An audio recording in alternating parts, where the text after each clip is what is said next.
Hello, Salut à tous. on espère que vous allez bien. La forme? Ouais, toujours Oui. la patate, Guillaume. Bah toujours. Ça marche. En plus, on revient à chaque fois parce que Ah oui, le cadre. Ah oui, oui, oui, ah oui. On veut pas faire des jaloux, mais en fait, on travaille. Angers à l'horizon. Voilà. Magnifique. Bien. Alors, la question du jour. La question du jour, oh, très importante cette question. C'est un sujet même, c'est plus qu'une question. C'est l'importance. Pourquoi faut-il être entouré de personnes De bon. de bons, les high level? Pourquoi ne pas se contenter d'avoir des gens autour de soi qui sont tout le temps dans oh, on n'y arrivera jamais. De bons et bienveillants qui poussent dans la même direction de vous. C'est vraiment extrêmement important parce que des bons, il y en a. Des mauvais, il y en a Plein. beaucoup. Et le pire, c'est que notre cerveau nous laisse penser qu'on est bon. C'est ça. Ah ouais. Ah, ça amène. Ça amène. J'ai Ouais, un ami ça là fait- au boulot. C'est des phrases que je retiens aussi, bah, peut-être comme vous, qui m'a dit un jour, j'ai un problème dans mon atelier parce que j'ai des gens qui sont incompétents, inconscients. Ça veut dire qu'en fait, ils ont baissé leurs compétences, mais ils s'en rendent même plus compte. Ils ont la sensation qu'ils sont compétents.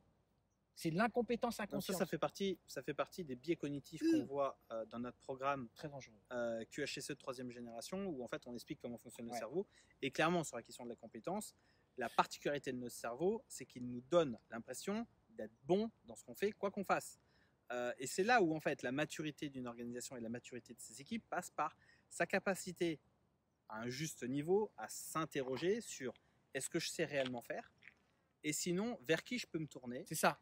et C'est choisir important. la bonne compétence Ouais. qui va venir nous aider, ou la bonne personne qui sera et compétent et bienveillant et qui pourra vous amener tout en vous titillant les bonnes solutions ou les bonnes questions à se poser pour pouvoir progresser. Et ça, c'est loin d'être évident. C'est comme de choisir un coach pour son développement personnel. Pareil. Faire le bon choix, c'est rarement évident, et pourtant ça peut faire toute la différence. Quand je pratique, quand j'ai une question et quand j'ai un problème de compétence, un sujet que je ne maîtrise pas, que je ne connais pas, je fais deux choses. Et c'est très souvent comme ça. Je fais deux choses. Je me pose la bonne question sur ce que je n'ai pas, c'est-à-dire la connaissance qui me manque, ce sur quoi. Donc j'essaie d'être très précis sur ce qu'il me manque. Et après, la deuxième phase, c'est que je cherche dans mon réseau ou dans le réseau, pas que le niveau 1, mais le niveau 2, le niveau 3, c'est-à-dire toi, tu es mon ami, je sais que tu es bon là-dedans, mais est-ce que tu connais pas quelqu'un qui est super fort, qui est encore meilleur, et toi, est-ce que tu connais pas le meilleur du meilleur du meilleur? Et c'est lui que j'appelle tout en haut au bout de 5 coups de fil. En fait, je perds pas de temps à faire ça parce que, alors bien sûr, avec une thématique précise, j'arrive pas comme ça en disant tu peux me parler de qualité de vie? Non. Non mais c'est trop. Voilà. T'as combien? T'as 3 jours? En fait, ouais, l'idée c'est de chercher l'expert qui va répondre à la thématique ou à la question, mais vraiment le plus pointu. Faut pas avoir peur d'appeler un mec qui est la référence européenne du domaine. Moi, j'ai eu un monsieur qui est, alors ça date d'il y a quelques années aussi, qui est représentant syndical au niveau européen. Donc c'est un mec qui représente un syndicat Europe. Sauf que ce mec-là, il avait une compétence que j'avais besoin sur le conflit patron-salarié. Et ce mec-là, en discutant avec des amis à qui j'ai dit, est-ce que tu connais quelqu'un qui serait le plus pointu des pointus sur gestion de conflit entre un salarié et son patron, où ça frite dur, fort, tribunal, machin, comme vous pouvez vivre de temps en temps.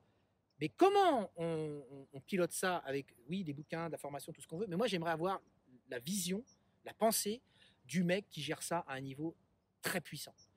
Et de fil en aiguille, alors je ne sais pas le nombre de coups de fil que j'ai passé, 3, 4, 5 peut-être, de réseau en réseau, j'ai eu ce mec-là au téléphone et je lui ai donné je lui ai dit, je ne sais pas ça, je ne comprends pas ça, ce genre de conflit, ce qui se passe c'est ça, je ne comprends pas ce qu'il y a comme mécanique dans la tête du salarié et dans la tête du patron. Est-ce que vous avez un quart d'heure à me donner ou 20 minutes? Ça a duré 1h30 l'entretien. Le mec il m'a donné j'ai eu un niveau de compréhension comme rarement j'ai pu avoir. Et ce gars-là, il est en réseau, on est en réseau de temps en temps via des réseaux sociaux. C'est ça en fait la vidéo d'aujourd'hui, c'est n'ayez pas peur de perdre du temps à aller chercher la pointure qu'il vous faut pour répondre à votre problématique. Vous allez gagner en termes, alors on va être brut, en argent, vous allez gagner en temps, en compétences, vous allez avoir quelque chose de très pointu et ça va vous rendre service. C'est dur à dire, mais évacuer tous ceux qui sont les boulets, qui vous empêchent d'avancer, ceux qui vous apportent des réponses comme si bah, tiens, ah ouais, mais moi, si j'étais moi, enfin, si j'étais toi, je ferais ça comme ça, avec que des conseils qu'ils n'ont jamais mis en application, qu'ils n'ont jamais pratiqué, ils n'ont jamais fait d'erreur. Évacuer ces gens-là, ils sont bien comme ils sont, respectés, mais ils vont rien vous apporter. Donc, en gros, virez-les et choisissez des personnes extrêmement compétentes dans leur domaine pour vous aider. Entourez-vous de ces personnes-là. Et la famille, en matière d'avis, est rarement de bons conseils parce que les éléments qui sont pris en compte dans l'analyse de la situation sont vus par leur spectre à eux, avec leur peur à eux, et l'incompétence sur le sujet qui leur est propre. Et ça, c'est super important de vraiment s'entourer et de demander l'avis à des gens qui savent de quoi ils parlent et qui ont l'expertise et l'expérience dans ces sujets-là. Après, vous pouvez faire, bien évidemment, parfois en tant qu'autodidacte, on peut faire ses propres expériences et on en fera un paquet. Pour autant, avoir accès à des gens qui savent, c'est vraiment essentiel. Prendre un turbopropulseur, un vrai catalyseur qui vous permet de gagner du temps.